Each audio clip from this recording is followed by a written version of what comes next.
Pengukuran itu ada yang manual dan non manual. Untuk yang manual, pada metode manual ini pertama kali yang harus disiapkan adalah alat dan bahan.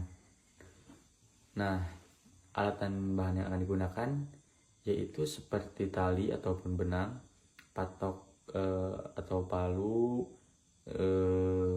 spidol atau pensil, water pass, selang air. Nah, langkah pertama yang dilakukan adalah memasang patok awal di setiap sudut untuk membuat patok keliling. Kemudian tarik benang supaya pemasangan patok yang lainnya lurus. Biasanya dalam pematokan awal, jarak patok harus lebih besar daripada luasan bangunan. Nah, jadi untuk pemasangan patok itu harus lebih besar ya teman-teman dari luas bangunan. Langkah kedua adalah mengukur luasan bangunan. Dalam pengukuran ini biasanya hanya perkiraan awal saja untuk memastikan bahwa pengukuran pematokan yang dilakukan sesuai dengan gambar kerja atau tidak gitu. Jadi hanya memastikan saja, menyesuaikan ini tuh sesuai atau tidak dengan gambar kerja. Jadi untuk langkah ketiga adalah mewater pass menggunakan selang air ya teman-teman.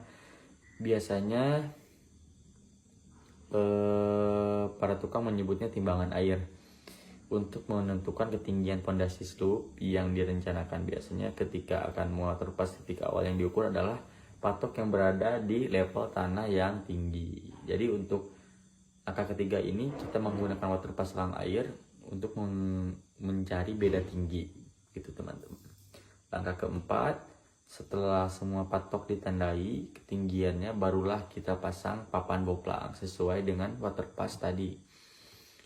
Untuk langkah kelima adalah mencari titik awal bangunan. Untuk menyikukan bangunan biasanya titik awalnya itu berjarak 80 cm dan jarak boplang setelah itu maka tarik benang dari ujung ke ujung, barulah kita sikukan. Cara menyikukannya di sini menggunakan teorema Pythagoras, yaitu 60, 80, 100. Mungkin untuk cara manualnya kurang lebih seperti itu. Mohon maaf bila ada kesalahannya, tapi kita akan lanjut ke non manualnya. Nah, untuk cara non manual itu, pada metode non manual konsepnya sama ya teman-teman, yaitu kita akan menentukan leveling untuk pemasangan boplang dan menyikukan sebuah bangunan. Nah, ada beberapa alat yang digunakan seperti theodolit, water pass, dan total station. Mereka ini mempunyai fungsinya masing-masing dari alat ini gitu. Untuk theodolit sendiri ini fungsinya adalah untuk mengukur sudut vertikal dan horizontal. Kalau untuk water pass fungsinya utamanya itu adalah untuk menentukan ketinggian dan elevasi. Sedangkan total station itu fungsi utamanya sudah include teman-teman. Kita bisa meleveling, kita melihat horizontal, vertikal, stake out, ataupun lain-lain. Nah, pada penjelasan video ini saya akan menyampaikan hanya menggunakan theodolit saja, karena selain mengukur sudut vertikal dan horizontal, theodolit pun juga bisa digunakan untuk menentukan elevasi sebuah bangunan ataupun permukaan. Tapi lebih baiknya lagi kita menggunakan water pass ya, lebih efektif teman-teman. Nah, langkah pertama itu memakai theodolit itu, menggunakan theodolit itu kita harus mensentering alat tersebut, mendirikan static tripod. Nah, setelah itu kita menyesuaikan ketinggian statif dan tripod itu sesuai dada kita gitu, agar tidak ketinggian juga. Jadi acuan untuk memasang statif itu kita sesuai ketinggian daerah dada kita gitu. Untuk langkah kedua itu memasang pesawat teodolit di atas tatlip tersebut. Jika sudah melakukan centering, nah, untuk melakukan centering tersebut kita yang pertama harus melihat dulu ke titik yang berdiri alat kita, misalnya P1 ataupun P2, kita bebas saja menyebutnya itu dengan apa saja. Nah, sudah itu kita mengatur nipo tabung, nipo yang bulat itu kita harus menyentrinya juga ya teman-teman. Nipo kotak ataupun nipo tabung teman-teman, maaf tadi saya salah berbicara teman-teman. Jika sudah semua sudah centering, nipo tabung dan nipo kotaknya berdiri sudah di tengah-tengah, kita baru bisa melakukan pengukuran tersebut, yaitu begitu teman-teman. Nah, cara mengukur teodolit itu menggunakan teodolit. Cara levelingnya di sini ada contoh sederhana bagaimana cara menentukan elevasi papan boplang. Biasanya untuk mencari rencana elevasi atau boplang elevasi lantai bangunan 0,0 menggunakan acuannya itu dari titik BM benchmark, atau biasa juga menggunakan acuan dari jalan raya. Perlu saya sampaikan bahwa benchmark adalah titik acuan, jadi acuan kita mengukur itu adalah fungsinya sebagai titik kontrol gitu. Namun pada jika kita tidak ada benchmark, kita pun bisa mengasumsikan saja, kita bisa membuat pinjaman, patok ataupun apa, dan seperti itulah teman-teman. Langkah pertamanya itu untuk menentukan leveling, kita meleveling, mendirikan teodolit. Pada contoh kali ini teodolitnya didirikan di jalan raya ataupun di mana saja, itu bebas teman-teman. Nah, mendirikan teodolit itu bebas ya, jadi tidak berpacuan atau tidak beracuan di jalan ataupun di lahan-lahan yang tertentu, tapi bebas aja sekiranya kita nyaman dan bisa aman saja gitu teman-teman. Setelah teodolit disetting, asisten membawa rambu ukur untuk acuan jalan raya, kemudian tembak, misal benang tengahnya itu 1,1. Nah, karena elevasi jalan raya itu 0,10 min 0,10, maka nilai benang tengah harus dikurangi. Jadi tadi tembakan yang pertama 1,1 dikurangi 0,1, jadi kita mendapatkan hasil 1,0. Nah, itu digunakan sebagai acuan nanti untuk membuat boplang. Setelah itu, selanjutnya asisten pindah ke tiang boplang selanjutnya. Lakukan hal yang sama tersebut. Tembak juga rambu ukurnya. Terus setelah itu asisten membawa rambu ukur ke titik selanjutnya. Dan tembakannya itu harus bernilai 1,0 juga, karena sudah acuannya itu 1,0. Jadi acuannya itu sudah diketahui bahwa 1,0 itu adalah topnya. Begitu untuk leveling. Langkah selanjutnya itu menyikukan bangunan dengan teodolit. Langkah pertama itu kita harus memasangnya dan mensenteringnya. Seperti pertama kita leveling boplang tersebut, dan kita harus menempatkan teodolit di atas titik A, misalnya di sudut bangunan. Sudah centering, sudah stabil, kita bisa mengarahkan ke garis referensi. Tentukan garis referensinya dulu, misalnya dari garis AB, arahkan teropong teodolit ke titik B sebagai arah awal atau 0 derajat atau seperti itu ya. Lakukan fungsi horizontal. Buat sudut 90 setelah awal dikunci. Putar alided bagian atas teodolit untuk menunjukkan sudut 90 derajat ke kiri atau ke kanan, tergantung arah siku yang diinginkan. Sudah seperti itu, arahkan teropong ke arah yang baru. Misalnya posisi C ini akan membentuk sudut siku dengan garis AB. Untuk menentukan titik sudut baru, tandai titik C pada panah sesuai arah teropong. Setelah itu diatur 90 derajat. Sekarang garis AC akan tegak lurus terhadap AB. Ukur dan cek ulang, gunakan pita ukur ataupun meteran untuk memastikan jarak antar titik sesuai rencana. Bisa juga menggunakan metode segitiga 3, 4, 5 jika ingin verifikasi dengan secara manual. Selanjutnya, saya jelaskan secara singkat apa itu bore file. Nah, bore file itu pekerjaan untuk fondasi gedung, jembatan, atau bangunan-bangunan besar lainnya. Pekerjaan bore file hampir sama dengan pekerjaan span file, pancang, atau orang yang biasa sebut dengan paku bumi. Hanya bedanya, pekerjaan bore file itu beton cetak di tempat sehingga harus dilaksanakan pengoboran terlebih dahulu menggunakan mesin drilling ring. Kemudian nanti diinstal besi tulangan, kemudian dicor. Nah, tahapan-tahapan lain selain itu ada nanti pengetesan uji beban sampai dengan pembobokan tiang beton untuk dilanjutkan pekerjaan file cap, slope, kolom untuk struktur. Nah, tahap awal sebelum pekerjaan bore file dimulai itu dilaksanakan mobilisasi alat berat.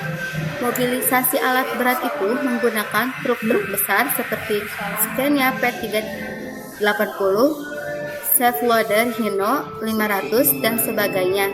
Dan itu umumnya dilaksanakan pada malam hari karena dimensi yang besar bisa mengakibatkan terganggunya aktivitas lalu lintas pengendara lain. Sehingga jam-jam malam itu dianggap lebih ideal untuk aktivitas mobilisasi alat berat khususnya di perkotaan. Tahap selanjutnya adalah pembuatan titik fondasi bore file untuk tim surveyor. Tentunya peralatan harus ready, sudah diinstal, kelengkapan lainnya juga sudah ada semua sehingga sudah siap. Untuk pembuatan titik ini harus dilaksanakan oleh tim surveyor, tentunya mengacu kepada gambar desain sehingga nanti tidak ada kesalahan koordinat. Setelah dilaksanakan cross check dan sudah oke untuk drilling ring, bisa dimulai pengeboran. Pengeboran untuk awal itu menggunakan mata bor jenis auger, yaitu mata bor yang berbentuk spiral, dan ini disebut dengan free boring. Free boring umumnya pengeboran disesuaikan dengan panjang pipa casing dan tergantung jenis tanahnya juga. Jika tanahnya berpasir atau rawan longsor, itu bisa langsung kita gunakan slurry stabilizer. Slurry stabilizer sudah pernah. Nah, di sini kita menggunakan slurry stabilizer jenis tanah merah. Langsung kita aplikasikan di lubang menggunakan air bersih sampai dengan kedalaman yang sudah ditentukan untuk pemasangan casing secara ideal. Nah, ini proses pemasangan casing menggunakan crawl crane. Pemasangan casing ini juga harus dilaksanakan secara hati-hati dan harus dipandu dengan surveyor. Karena untuk pemasangan casing menggunakan crawl crane, pemasangan casing ini juga karena untuk menentukan strength, menentukan kelurusan dan kepastikan tidak lari dari titik koordinat. Maka untuk operator crane juga dibutuhkan skill pengalaman yang pastinya untuk pekerjaan ini tidak terburu-buru. Karena memang harus hati-hati, fungsi casing di samping untuk proteksi atau cover agar permukaan tanah di atas itu tidak longsor, juga berfungsi untuk memastikan koordinat. Sehingga pada saat casing selesai dipasang, itu nanti akan dicek lagi sama surveyor. Setelah casing sudah terpasang dan sudah dicek, sudah tepat sesuai koordinat, unit drilling ring melanjutkan pengobaran sesuai dengan kedalaman rencana. Sesuai dengan desain yang ditentukan oleh pemberi tugas maupun owner. Nah, setelah pengobaran selesai, dilaksanakan tahap selanjutnya yaitu planning. Planning itu menggunakan bucket, menggunakan drilling bucket, hanya dia tidak memiliki gigi untuk bentuknya rapat sehingga nanti sedimen lumpur atau endapan itu bisa terangkat. Setelah dilaksanakan pengecekan, pengukuran, baik secara manual maupun secara otomatis, di display monitor alat dan disetujui dilanjutkan dengan install besi. Nah, install besi ini juga meski diperhatikan beberapa aspek penting seperti pengecekan jumlah besi, tulangan maupun jarak sengkang, sehingga nanti bisa sesuai dengan desain gambar. Setelah proses penyambungan pun menggunakan las, metode penyambungan dilakukan di lubang, jadi segmen satu masuk nanti di ganjel, kemudian dilanjutkan penggantian besi untuk dijoin pada segmen kedua sampai dengan seterusnya. Aspek lain yang mesti diperhatikan adalah ukuran hanger steel. Hanger steel itu besi yang untuk menggantung dari top casing sampai dengan top besi tulangan. Jadi nanti tidak meleset pada saat galian file cap, karena ketebalan file capnya sendiri sudah direncanakan, sehingga nanti kita tahu batas cut off levelnya. Hal itu meminimalisir risiko kemungkinan besi ketinggalan atau terlalu rendah. Di samping juga memastikan bahwa besi itu bersentuhan langsung dengan tanah. Karena itu, idealnya besi tulangan bore file baik bagian samping maupun bagian bawah itu tidak bersentuhan dengan tanah, sehingga nanti selimut betonnya bisa sempurna. Pemasangan besi sudah selesai, lanjut dengan pengecoran. Pengecoran ini tentunya didahului dengan pemasangan pipa tremi. Metode pengecoran bore file pun beberapa kali sudah. Kemudian berikutnya setter form itu dipasang di pipa tremi setelah beton dituang, sehingga nanti ada sekat antara beton dengan air. Ini meminimalisir kemungkinan terjadi degradasi beton pada saat pengecoran, sehingga mutu betonnya bisa bagus sesuai rencana. Termasuk juga dalam pemotongan pipa tremi. Pipa tremi juga harus detail. Kita harus menghitung kubikisasi beton dan pengukuran kenaikan beton, karena idealnya pemotongan pipa tremi hanya bisa dilakukan jika ada sisa pipa tremi sekitar 3 atau 4 meter yang masih tertanam di beton segar, sehingga menjadi mantunya tidak terputus. Dan untuk beton dituang, hendaknya dilakukan pengetesan terlebih dahulu. Pengetesan selam untuk kekentalan beton. Kalau sudah pengecoran bore file, biasanya selamnya itu 16 plus minus 2. Jadi bisa 14, 15, 16, 17, atau 18. Setelah bore file jadi, beton di usia 28 hari akan mencapai 99% peningkatan kekuatan mutu beton, sehingga ideal untuk dimulai pembebanan, baik konstruksi maupun uji beban tes. Yang pembesian adalah pekerjaan pembuatan tulangan pada struktur sebuah bangunan. Pekerjaan pembesian ini erat kaitannya dengan pengerjaan komponen struktur beton seperti kolom utama, balok, slope, plat lantai, dan lain sebagainya. Selain itu, pekerjaan pembesian juga selalu berhubungan dengan kegiatan pemasangan bekisting dan proses pengecoran. Istilah pembesian dalam proyek ini memiliki fungsi yang krusial, yaitu menambah daya tahan struktur bangunan terhadap gaya tarik sehingga lebih kokoh dan tidak mudah roboh. Selanjutnya, peralatan apa aja yang dibutuhkan dalam pekerjaan pembesian?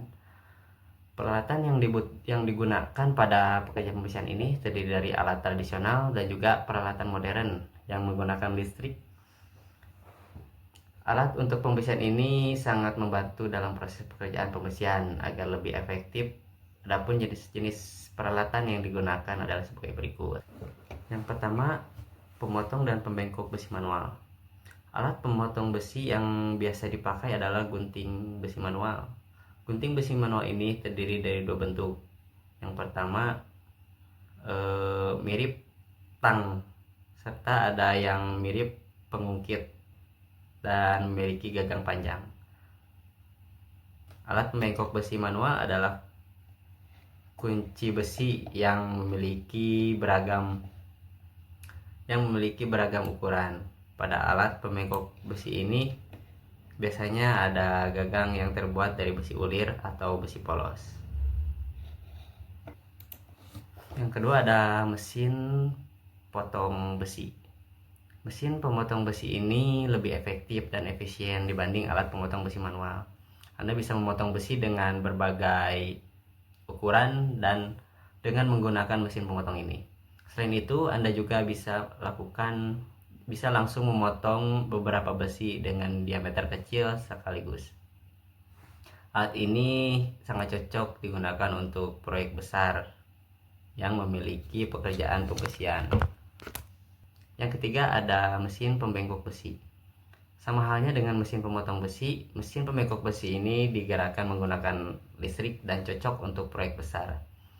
Mesin pembengkok besi ini berguna untuk mempermudah proses pembengkokan besi yang cukup keras. Bentuk besi yang dihasilkan juga bisa beragam sesuai yang diinginkan, seperti bentuk lingkaran ataupun besi bagel dengan ukuran yang bervariasi. Yang keempat ada peralatan untuk merangkai besi. Besi yang telah dipotong dan dibengkokkan selanjutnya harus dirangkai untuk membuat rangka struktur seperti kolom, balok, dan lain-lain.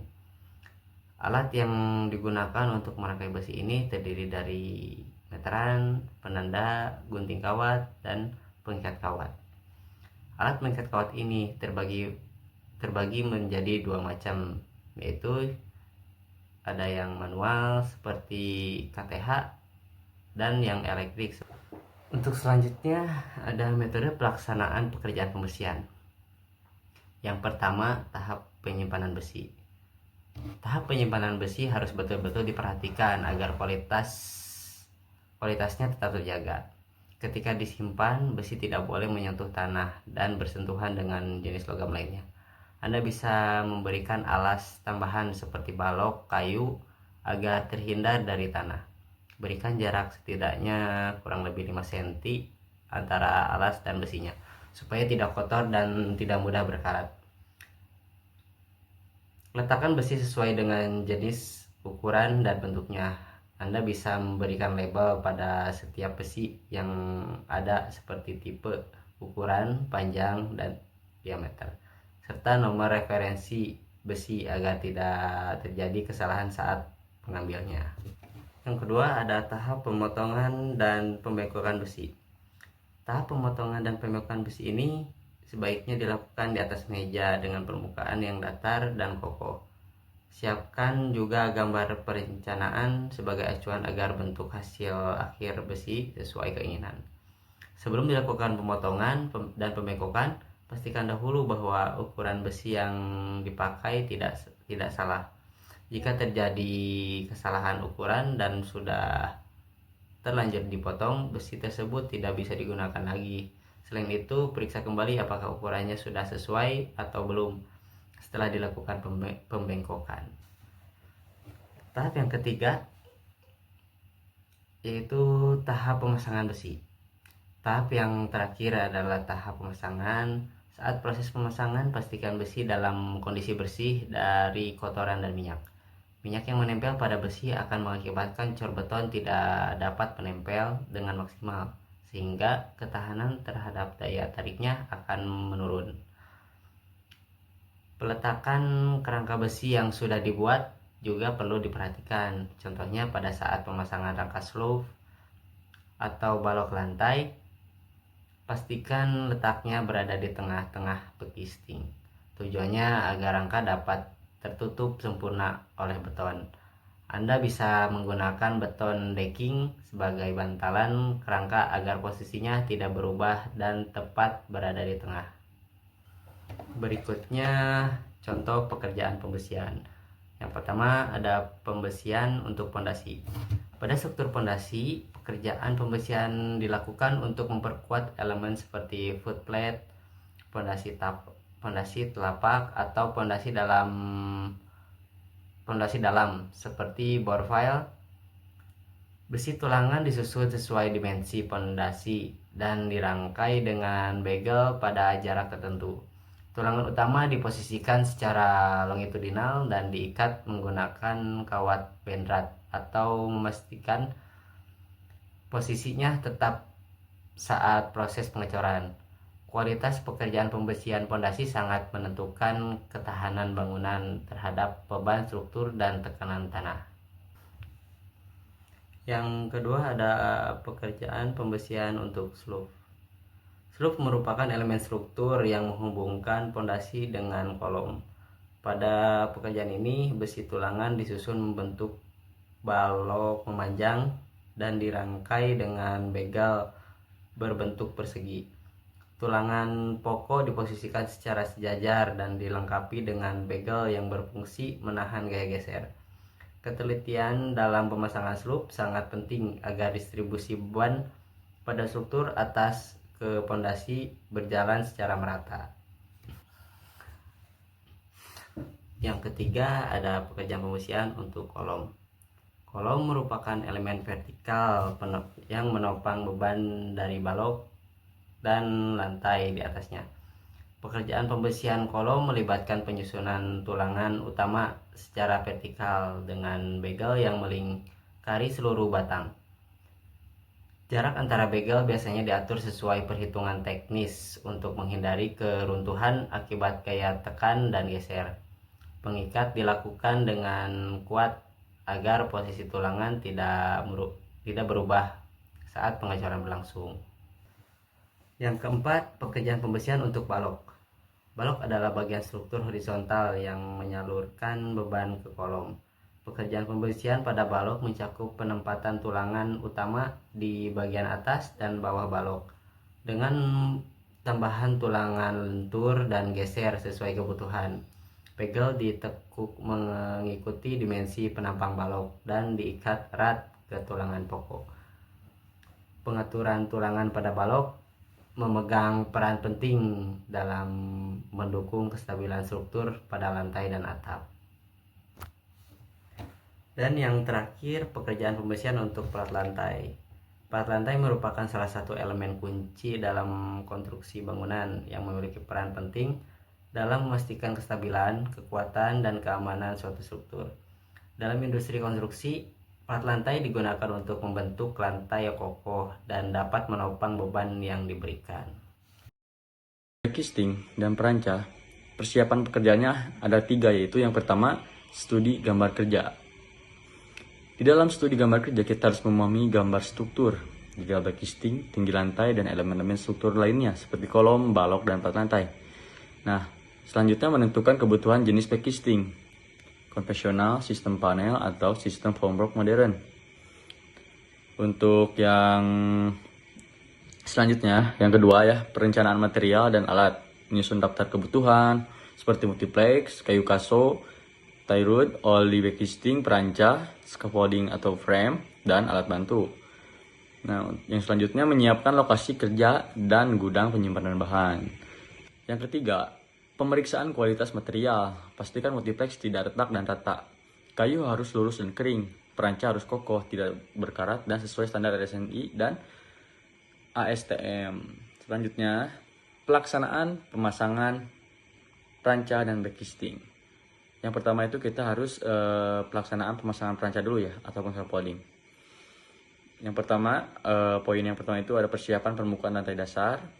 Di dalamnya ada pastikan lantai kerja rata dan padat. Beri alas kayu di bawah kaki scaffolding untuk menahan beban. Poin yang kedua, perakitan rangka peranca. Dirakit secara bertingkat sesuai ketinggian lantai kerja. Gunakan peringkat horizontal dan diagonal untuk kekakuan. Pasang platform kerja atau plank yang kuat dan stabil. Poin yang ketiga, pengecekan keselamatan. Pastikan scaffolding stabil, kuat, dan aman ya, tidak goyah. Karena kalau posisinya tidak stabil dan tidak kuat, maka akan terjadi kecelakaan kerja. Selanjutnya, kita akan membahas tentang yang pasang guardrail dan tangga akses jika tinggi lebih besar dari 2 meter atau lebih tinggi dari 2 meter ya. Lakukan inspeksi keselamatan sebelum dinaiki pekerja. Untuk pemasangan backcasting, yang pertama itu ada backcasting kolom ya. Pasang papan backcasting kolom sesuai ukuran. Gunakan klem atau tie rod agar presisi. Luruskan dengan water pass atau theodolit, atau disebut juga verticality ya teman-teman. Dan tambahkan penyangga diagonal untuk kestabilan. Yang kedua itu ada backcasting balok dan plat lantai. Pasang balok induk atau main beam dan anak balok atau secondary beam. Di atasnya dipasang papan multiplex sebagai dasar plat. Periksa kerataan dan kemiringan permukaan formwork. pastikan sambungan rapat untuk mencegah kebocoran saat pengecoran. Nah, jadi kalau si multiplexnya dasarnya itu bocor, maka akan terjadi juga nih si semennya, adukannya itu akan bocor ya teman-teman. Nah, lanjut saja, ada pengolesan oli foam. Oleskan oli backcasting foam oil di permukaan dalam agar tidak lengket saat dibongkar. Nah, untuk poin C, pengecekan dan quality control atau QC yang sering kita dengar di proyek-proyek ya. Untuk poin yang ke-1 itu pemeriksaan elevasi dan dimensi. Pastikan semua dimensi sesuai gambar, seperti tinggi balok, tebal plat, posisi kolom. Yang poin kedua, pemeriksaan kekakuan dan kebocoran. Cek bahwa backcasting tidak longgar dan tidak ada celah bocor. Yang ketiga itu ada approval oleh pengawas lapangan. Setelah lolos pengecekan, lalu minta persetujuan untuk pengecoran. Baru bisa dimulai pengecorannya kalau udah lolos pengecekan ya. Yang poin D itu ada pembongkaran atau stripping ya. Satu, untuk pembongkaran sesuai ketentuan, kolom itu kurang lebih dari 24 jam. Balok dan plat itu kurang lebih 7 sampai 14 hari. Tergantung cuaca dan kualitas beton. Jadi kalau cuacanya jelek, hujan terus, kita akan melebihi harinya dari 7 sampai 14 hari, bisa sampai 20 ataupun lebih lah gitu ya. Yang kedua itu ada metode pembongkaran lepas perancah ya. Backcasting ini lepas perancah secara perlahan di bagian bawah. Hindari benturan terhadap beton segar. Bersihkan dan simpan kembali material reusable dengan baik. Yang E, keselamatan, dan ketiga, setiap proyek itu kita harus mengutamakan ya keselamatan dan ketiganya ya. Untuk poin-poinnya di sini ada gunakan APD, itu wajib ya, seperti helm, safety, sepatu pelindung. Begitu. Pastikan area kerja bersih dan bebas dari bahaya jatuh. Pasang rambu peringatan di area ketinggian. Proses pengangkutan beton dengan ready mix ke lapangan itu, yang pertama, semua peralatan untuk pengangkutan harus bersih. Kedua, tidak boleh terjadi segresi dan hilangnya plastisitas campuran selama proses pengangkutan. Yang ketiga, diusahakan tidak timbul kelembaban tinggi di atas beton segar. Yang keempat, waktu keluar dari batching sampai penuangan selesai tidak boleh lebih dari 1,5 jam atau waktu total sampai dengan pengocoran selesai tidak lebih dari 3 jam dan nilai SLAM masih memenuhi syarat. Selanjutnya ada kontrol workabilitas beton. Yang pertama, pastikan bahwa beton telah tercampur secara merata di dalam truk mixer. Yang kedua, ambillah contoh bahan uji secukupnya. Ketiga, lakukan uji SLAM pada contoh bahan uji tersebut. Keempat, bila mana hasilnya memenuhi persyaratan yang telah ditentukan, maka muatan harus diterima. Tetapi bila hasilnya di luar batas, ambillah kembali contoh bahan uji dari truk yang sama untuk dilakukan tes SLAM lagi. Yang terakhir, bila tidak memenuhi, maka beton harus ditolak.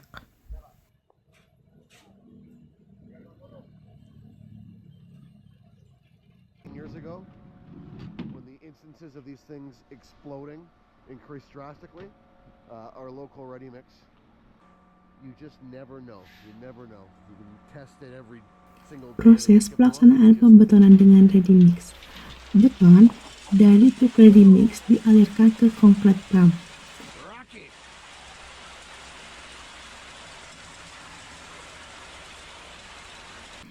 Dari concrete pump, beton ready mix akan dipompa dan dialirkan ke elemen struktur yang akan dicor. Pompa dapat disesuaikan dengan cara disambung atau dilepas, serta dapat memutar pipa sehingga penuangan beton dapat dilakukan secara merata.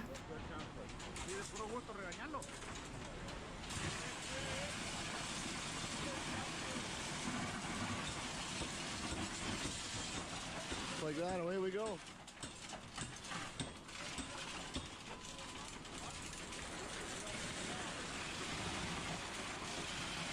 Campuran yang dituangkan harus ditempatkan sedekat mungkin dengan cetakan akhir. Like I said, this stuff's got a healthy dose of accelerator in it, so it's going to stiffen up quite quickly.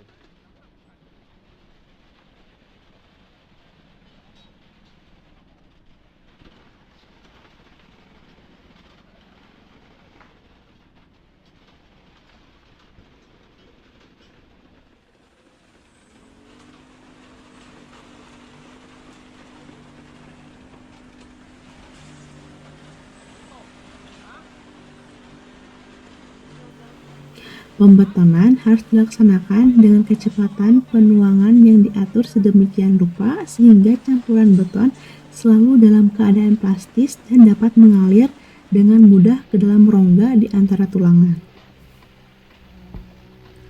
Setelah penuangan campuran beton dimulai, pelaksanaan harus dilakukan tanpa henti hingga diselesaikan penuangan suatu panel atau penampang.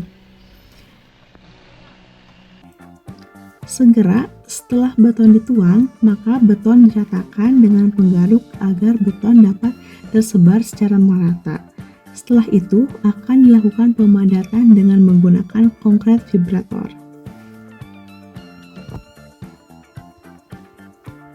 Pemadatan beton dilakukan untuk mengeluarkan udara yang terperangkap dalam beton sehingga beton dapat menjadi lebih padat dan menghasilkan mutu beton yang baik. Pemadatan bisa dilakukan dengan menusuk-nusuk tulangan beton atau dengan penggetar. Alat bantu yang disebut vibrator beton ini mampu menghasilkan getaran keseluruhan permukaan beton pada radius tertentu sehingga adukan beton benar-benar padat tanpa ruang udara yang terjebak. Pemadatan tidak boleh terlalu lama untuk menghindari terjadinya bleeding. Biasanya pemadatan tidak boleh dilakukan lebih dari 30 detik. Setelah beberapa saat, maka permukaan beton akan diratakan dan diperhalus menggunakan papan kayu. Selanjutnya ada perawatan beton. Ini perlu dilakukan agar proses reaksi semen dan air berlangsung dengan baik. Adapun perawatan yang dikerjakan adalah dengan menjaga supaya permukaan beton tetap lembab. Kelembaban bisa dijaga dengan cara menyirami permukaan beton atau meletakkan karung basah di permukaan beton, sehingga proses reaksi mencapai waktu yang telah ditentukan. Dan sebaiknya pengecoran beton dilakukan pada malam hari untuk menjaga suhu dari beton segar. Karena jika dilakukan di siang hari, ada kemungkinan beton cepat mengeras sehingga beton tidak bisa menyatu. Pertama itu ada pengertian beton. Beton adalah material konstruksi yang komposit yang terdiri dari campuran semen sebagai bahan pengikat, agregat halus seperti pasir, agregat kasar itu kerikil, batu pecah, air, dan juga kadang-kadang bahan tambahan aditif untuk meningkatkan sifat-sifat tertentu dari beton. Beton digunakan secara luas dalam pembangunan struktur seperti pondasi, kolom, balok, plat lantai, jalan, jembatan, dan juga berbagai infrastruktur lainnya. Yang kedua itu ada tahapan pembuatan beton. Yang pertama itu ada persiapan material terlebih dahulu. Nah, sebelum memulai proses pembuatan beton, semua bahan harus disiapkan dan dipastikan dalam kondisi yang sesuai. Seperti semen digunakan semen Portland tipe 1 untuk kebutuhan umum atau tipe lain sesuai spesifikasi teknis proyek. Yang kedua itu ada agregat halus, yaitu seperti pasir halus bersih, bebas dari lumpur, garam, atau kotor lainnya. Agregat kasarnya itu gunakan kerikil atau batu pecah dengan ukuran seragam, biasanya 10-20 mm. Air harus bersih dan bebas dari bahan kimia berbahaya seperti minyak, asam, dan juga alkali. Aditif yaitu opsional, yaitu bahan tambahan seperti plasticizer, retarder, atau waterproofing bisa digunakan untuk meningkatkan kinerja beton sesuai kebutuhan. Yang kedua, ada perencanaan komposisi campuran, yaitu yang kita sebut itu mix design. Dengan penentuan proporsi campuran beton sangat penting untuk mendapatkan kekuatan dan kualitas beton yang kita inginkan. Campuran bisa ditentukan secara empiris, yaitu secara tradisional.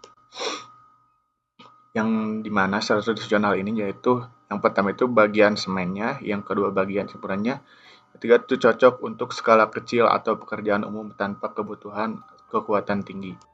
Teknisnya itu, kalau yang secara ilmiahnya itu menggunakan metode desain campuran sesuai dengan standar SNI, contoh SNI 7656 2012 atau metode ACI America Contract Institute. Ditujukan untuk mendapatkan beton dengan mutu tertentu seperti K225 atau K300. Proses pencampuran atau mixing. Pencampuran bisa dilakukan secara manual, yaitu campurkan bahan kering terlebih dahulu seperti semen, pasir, dan kerikil, kemudian tambahkan air sedikit demi sedikit sambil diaduk hingga adukan homogen dan juga plastis. Ada juga menggunakan concrete mixer, yaitu untuk proyek skala menengah hingga besar. Concrete mixer digunakan untuk menghasilkan adukan beton yang konsisten dan merata. Campurkan bahan juga nantinya jadi merata. Yang keempat yaitu ada pengecoran beton atau pouring. Langkah pengecoran harus dilakukan secara segera setelah beton tercampur sempurna untuk menghindari penurunan mutu akibat waktu ikat yang terlampau. Yang ketiga ada backcasting. Jadi backcasting itu pastikan backcasting dalam keadaan kokoh, bersih, dan telah diberi pelumas agar mudah dibongkar. Penuangan, tuangkan adukan beton ke dalam backcasting secara bertahap, jangan langsung dalam jumlah besar agar tidak menimbulkan segregasi, yaitu pemisahan bahan. Yang ketiga ada pemadatan, yaitu gunakan alat seperti vibrator beton untuk menghilangkan rongga udara dan memastikan beton terdistribusi secara sempurna. Selanjutnya itu ada pemerataan permukaan. Setelah pengecoran, permukaan beton diratakan dengan mister kayu lalu dihaluskan dengan alat trowel atau alat finishing lainnya. Yang kelima itu ada pemeriksaan mutu beton.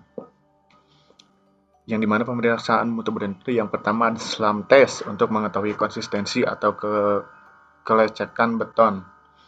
Kedua, cubek test atau cylinder test, beton dituang ke dalam cetakan khusus dan dibiarkan mengeras lalu diuji kuat tekannya di laboratorium pada umur 7, 14, dan 28 hari. Yang ketiga itu ada pemeliharaan beton atau curing. Adapun daripada tujuan curing ini yaitu untuk menjaga kelembaban beton selama proses pengerasan awal, meningkatkan kekuatan dan daya tahan beton terhadap retak, penyusutan, dan pengaruh cuaca, dan juga memastikan reaksi kimia antar semen dan air berjalan sempurna untuk membentuk struktur beton yang kuat dan juga padat. 2. Ada metode curing. Langkah pertama itu ada penyiraman atau sprinkling, dilakukan dengan menyiram permukaan beton secara berkala menggunakan air. Umumnya dilakukan setiap 2-3 jam pada hari-hari pertama setelah pengecoran.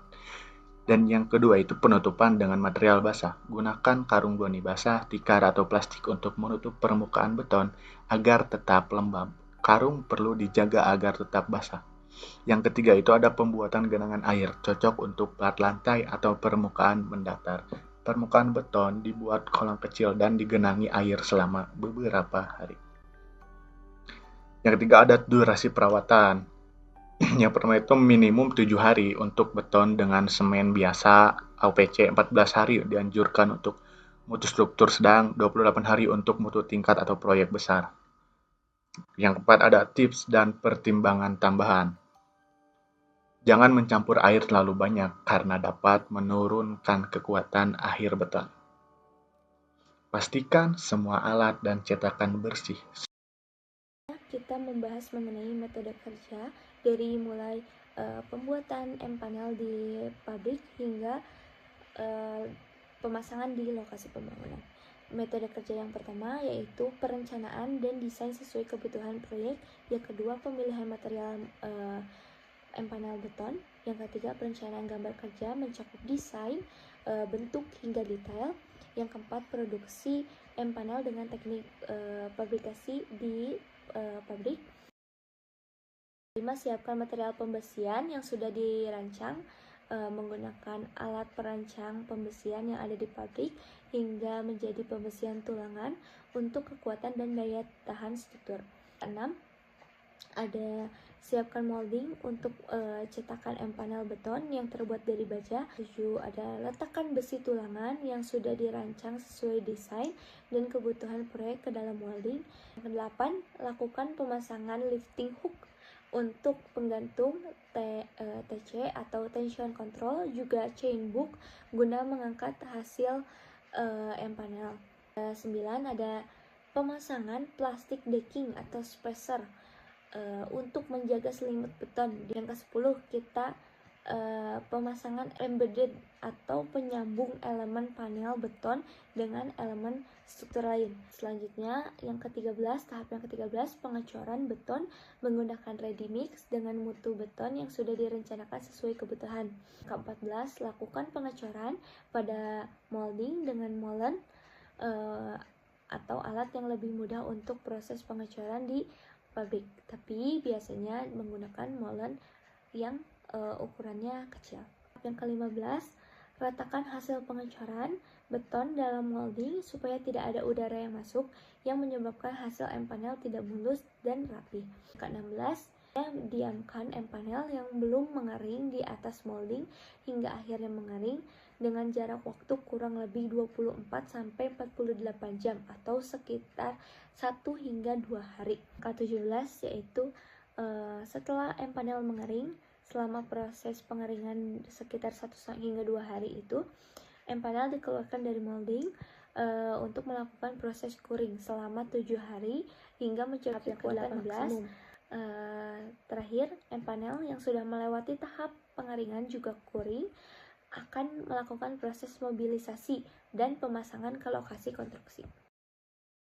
Yang ke-19 yaitu proses mobilisasi, di mana M-panel preproduksi ini diangkut menggunakan truk dari tempat produksi hingga ke lokasi pembangunan atau lokasi konstruksi. Yang ke-20 M-panel preproduksi yang sudah sampai pada lokasi konstruksi dicek sebelum erection atau pemasangan. Yang ke-21 proses pemasangan dengan TC tension control menggunakan alat berat crane menuju lokasi pemasangan. Yang ke-23 ketika M-panel sudah berada pada lokasi pemasangan, maka M-panel diputar posisi.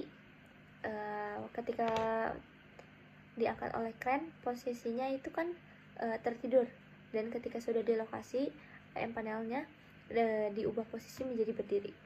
Yang ke-24 rider akan memasang hook chain block dan memastikan sling chain block terpasang dengan baik. Tahap yang ke-25 perlahan M-panel diturunkan hingga posisi M-panel menjadi miring, mengatur chain block sesuai posisi ketinggian. Tahap yang ke-26 di mana dirasa posisi M-panel cukup, maka sling TC diturunkan hingga posisi M-panel menjadi tegak. Ke-27 di M-panel tersebut ada 3 gantungan, di mana gantungan atas yaitu chain block dan gantungan samping ada sling TC. 28 yaitu gantungan sling TC bagian samping mulai dilepas ketika M-panel sudah pas tegak lurus. Yang ke-29 setelah posisi M-panel sudah disesuaikan, maka bracket dilas ke embedded. Tahap ke-30 yaitu jika sudah terpasang, maka perkuat bracket dengan Dyna bolt, yaitu pengikat atau angkur bolt untuk penghubung elemen struktural. 22 yaitu yang terakhir pemasangan bracket sisi atas dengan join dipasang juga menggunakan Dyna bolt. Sesuai dengan yang awal, Dyna boltnya yaitu pengikat pakai pengikat atau angkor bolt. Ke-33 ketika M-panel terpasang, maka melakukan pemeriksaan, memastikan apakah M-panel tersebut sudah terpasang dengan baik dan kuat serta keselarasan. Tahap yang ke-34 kita finishing di mana permukaan panel biasanya menggunakan plester agar terlihat lebih estetik. Tahap yang ke-35 yang terakhir kita penambahan aksesoris seperti jendela, pintu, ventilasi, MEP, plumbing, dan lain-lain. Tahap ke-36 setelah pekerjaannya selesai memenuhi standar, proyek diserahkan kepada pemilik atau pengguna. Plesteran adalah semen pasir yang diaplikasikan di atas permukaan pasangan dinding dengan tujuan meratakan, menutup celah, dan menguatkan permukaan, di mana tebal plesteran umumnya adalah 1,5 sampai 3 cm.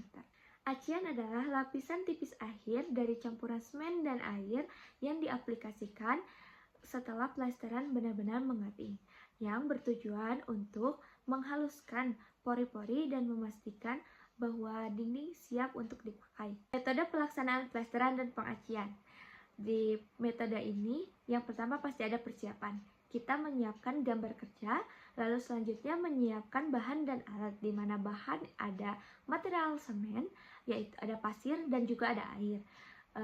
Dalam alat yang harus kita siapkan yaitu ada water pass, ada jidar, ada lot, dan juga ada raskam. Selanjutnya, pastikan permukaan dinding itu bebas dari kotoran, debu, dan lain-lain. Lalu siram dinding menggunakan air agar plesteran melekat sempurna dan mengurangi retak. Selanjutnya, metode pelaksanaan untuk plesteran. Yang pertama, tandai benang acuan vertikal horizontal setiap 1 hingga 1,5 cm untuk menjaga ketebalan dan kerataan. Yang kedua, ada bentuk kepala plesteran secara vertikal menggunakan paku beton. Membuat adukan campuran dari semen, pasir, dan juga air. Selanjutnya, terapkan adukan antara kepala plesteran dan ratakan dengan raskam juga jidar secara lurus dan merata. Pastikan sudut siku dinding tegak dan permukaan tidak bergelombang. Selanjutnya, jika lapisan pertama sudah selesai, lanjut lapisan kedua diaplikasikan dengan mengikuti kepalaan yang sudah dibuat dan sejajar dengan kusen yang sudah dibuat, sehingga marking secara melintang atau berdiri agar plesteran semakin rata. Marking dengan kayu penggaris dan kayu panjang secara vertikal. Setelah plesteran mengering, lakukan curing minimal sehari sekali selama 3-7 hari atau lebih sesuai dengan suhu dan kelembapan untuk menghindari retak struktur. Setelah melaksanakan plesteran, kita lanjut melaksanakan untuk acian. Pastikan plesteran sudah cukup umur, idealnya 2-3 minggu sebelum pengaplikasian acian dinding interior atau minimal 2 minggu untuk dinding eksterior, hingga benar-benar plesteran sebelumnya itu kering. Lanjut, basahi permukaan plester secara merata sebelum aplikasi acian. Gunakan adukan semen dan air yang encer seperti pasta dengan ketebalan acian berkisaran 1 hingga 3 mm. Lalu, gunakan roskam baja untuk mengaplikasikan, kemudian ratakan dengan roskam besi dan mengaplikasikan dengan gerakan searah atau melintang. Lanjutkan dengan penggosokan kertas gosok sebelum acian mengering sepenuhnya agar permukaan benar-benar merata. Setelah pengaplikasian acian, tahap pertama selesai dan hasil acian mengering, maka lanjut melakukan pengacian lapisan kedua agar permukaan lebih rapi dan tidak ada permukaan yang belum rata, bahkan tidak rapi. Pengecatan merupakan sebuah proses membuat lapisan cat tipis yang berbentuk cair atau bubuk di atas sebuah benda, dan lapisan cat tersebut akan mengeras dan dengan cara mengeringkannya. Selanjutnya, saya akan menjelaskan tentang langkah-langkah pengecatan. Untuk bahan-bahan yang perlu disiapkan yaitu cat dasar, pelamir, cat tembok, bakrot, rod, kuas, amplas, lakban kertas, dan juga KP atau scrap. Baik, untuk langkah selanjutnya langsung mulai pengecatan. Langkah-langkah yang harus dilakukan, yang pertama yaitu membersihkan area dinding yang ada kotoran atau debu atau minyak yang menempel di dinding. Dan untuk langkah yang kedua yaitu pengecatan menggunakan cat dasar ke seluruh permukaan dinding yang akan dicat. Dan langkah ketiga, pedempulan di area yang permukaan dinding yang kurang rata. Setelah kering, lanjut pengamplasan ke seluruh dinding yang sudah dipelamir atau didempul. Lakukan pengamplasan hingga dinding benar-benar halus merata. Jika dinding sudah rata atau sudah halus, lakukan lagi proses pengecatan dasar hingga merata ke seluruh dinding yang akan dicat. Setelah kering, lakukan pengecatan utama. Lakukan beberapa lapis atau lakukan beberapa balikan agar hasil maksimal. Asesmen kerusakan gedung bertingkat adalah proses evaluasi teknis yang dilakukan secara sistematis untuk mengidentifikasi, menilai, dan mengklasifikasikan tingkat kerusakan pada elemen-elemen struktur maupun struktur bangunan bertingkat. Tujuan utama dari asesmen ini adalah untuk mengetahui sejauh mana kondisi fisik bangunan telah mengalami penurunan mutu atau kerusakan, baik akibat usia bangunan, bencana alam, kesalahan konstruksi, ataupun kurangnya pemeliharaan. Seperti yang tercantum dalam Dasar Hukum Peraturan Menteri Pekerjaan Umum Nomor 24/PRT/M/2008 Pedoman Pemeliharaan dan Perawatan Bangunan Gedung.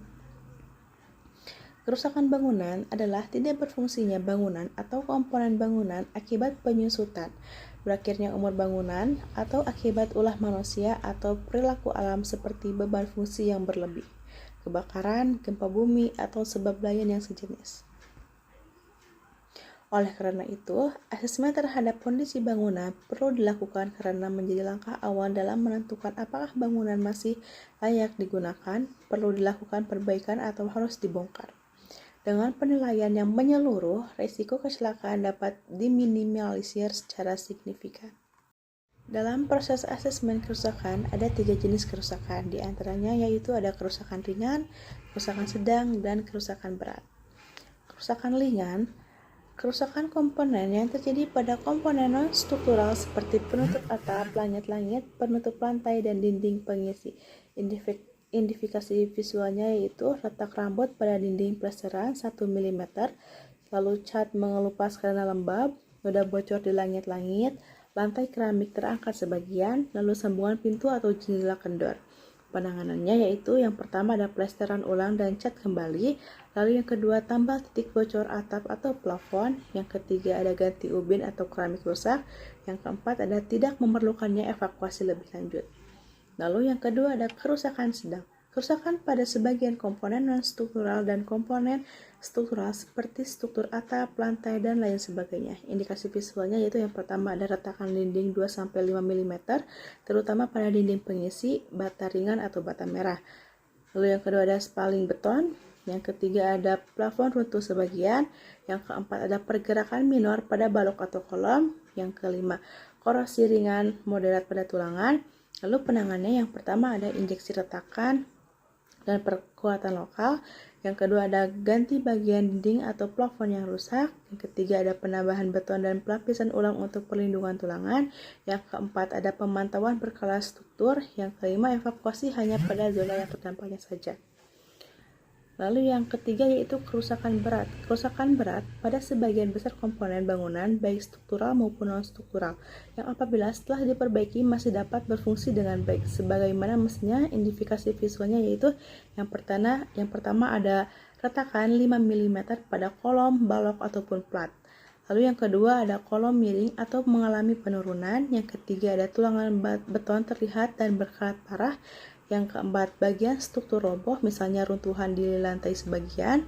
Yang kelima, yaitu lantai bergelombang atau menurun, sambungan struktur terlepas. Penanganannya yang pertama adalah evakuasi total, penghuni ataupun pekerja. Yang kedua, pengujian struktur menyeluruh, menggunakan UPP atau hammer test. Lalu perbaikan mayor dengan perkuatan struktur. Lalu yang alternatifnya yaitu pembongkaran dan rekonstruksi jika sudah tidak layak lagi. Selanjutnya ada tahapan pelaksanaan asesmen kerusakan gedung bertingkat. Pelaksanaan asesmen kerusakan gedung bertingkat merupakan suatu proses yang tersistematis dan terstruktur untuk menilai tingkat kerusakan fisik pada elemen-elemen struktur dan non-struktural bangunan.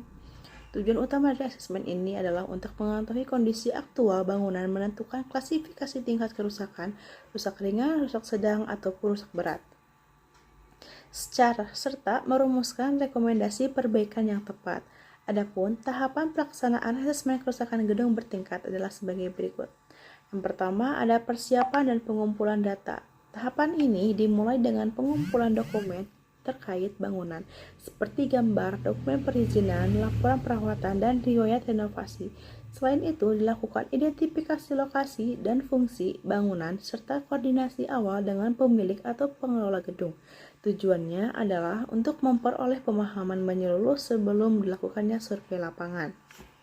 Yang kedua yaitu ada survei awal dan observasi visual.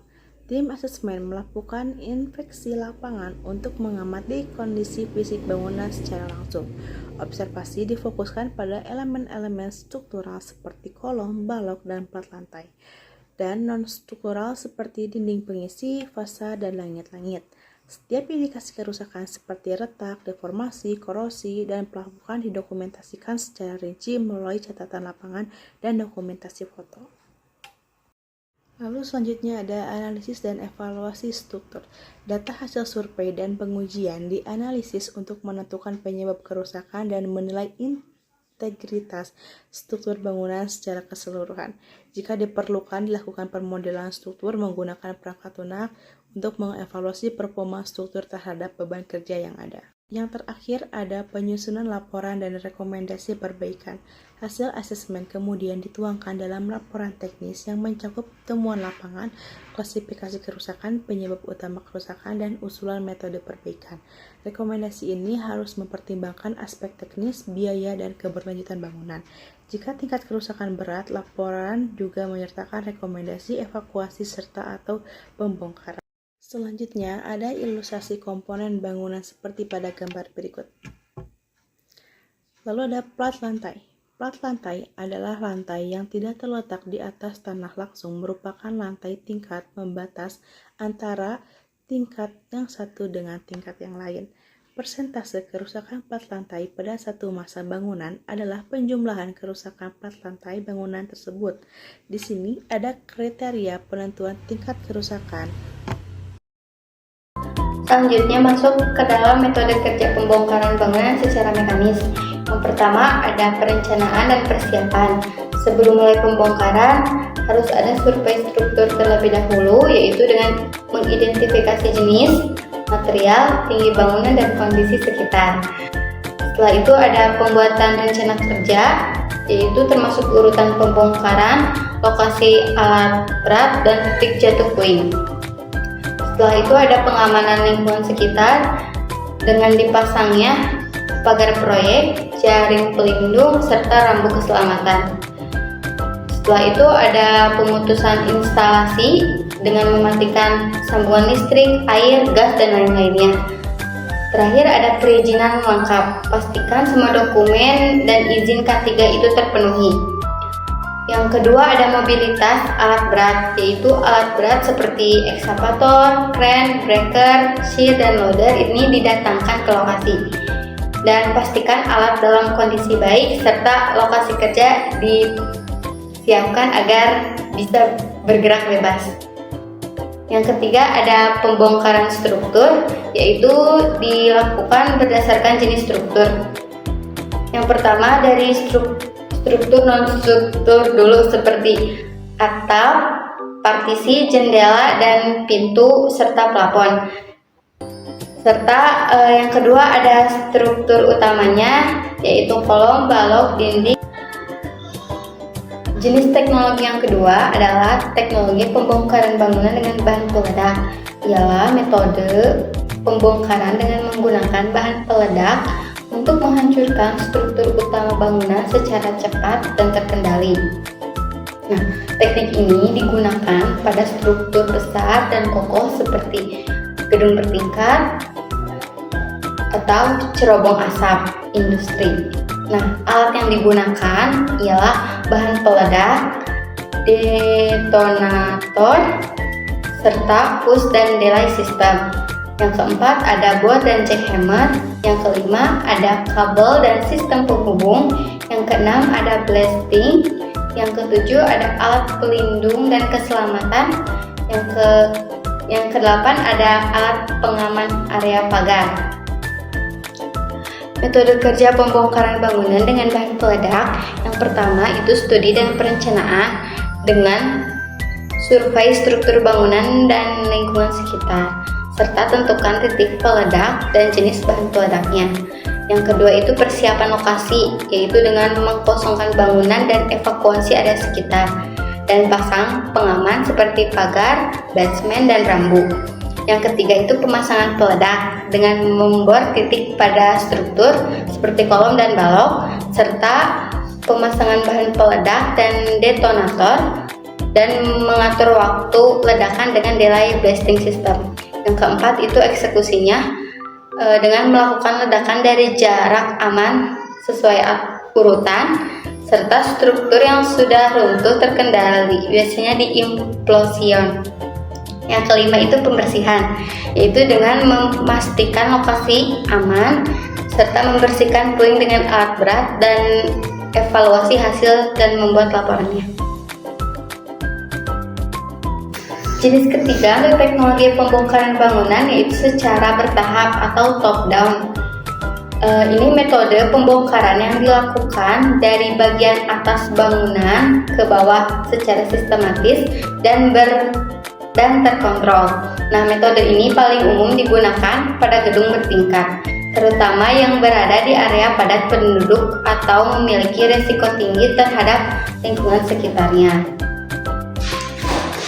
Alat mekanis yang digunakan untuk membongkar struktur secara efisien di atas gedung, yaitu yang pertama ada jackhammer, yang kedua ada ekskavator kecil, yang ketiga ada concrete cutter.